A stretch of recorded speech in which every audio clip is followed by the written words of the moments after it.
Hi guys, welcome to தமிழச்சி சமையலறை.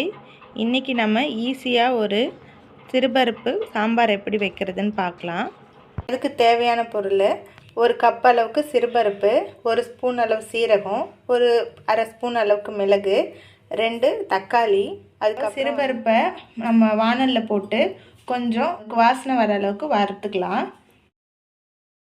இது மாதிரி நல்லா வறுத்ததுக்கு அப்புறமா ஒரு தண்ணி சேர்த்து இப்படி கலக்கி விட்டுக்கோங்க. அதில் நறுக்கி வச்சுருக்க தக்காளியை சேர்த்துக்கோங்க, பச்சை மிளகாய் சேர்த்துக்கோங்க, கொஞ்சமாக மிளகு சேர்த்துக்கோங்க, சீரகம் சேர்த்துக்கோங்க, ஒரு அரை ஸ்பூன் மஞ்சள்தூள் சேர்த்துக்கோங்க. எல்லாத்தையும் சேர்த்துட்டு ஒரு அரை ஸ்பூன் அளவுக்கு எண்ணெய் சேர்த்துட்டு ஒரு 2 விசில் விட்டு எடுத்துக்கலாம்.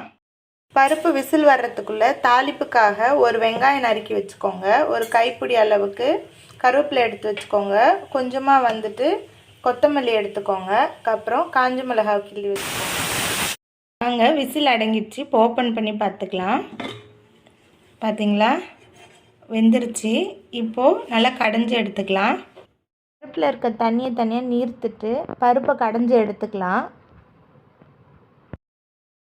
தேவையான உப்பு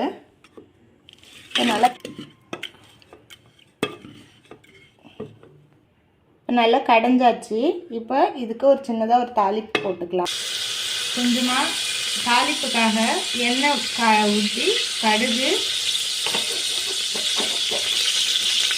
நல்லா பொரிஞ்சோடனே கருவேப்பிலை பொரிஞ்சோடனே நறுக்கி வச்சுருக்க வெங்காயம், காஞ்ச மிளகாவை சேர்த்து கொஞ்சம் வதக்கிக்கலாம்.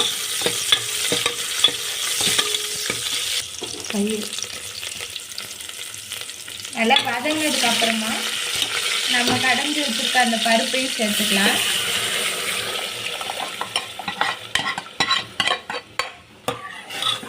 பார்த்தீங்களா, கமன்னு சாம்பார் ரெடி ஆகிடுச்சு.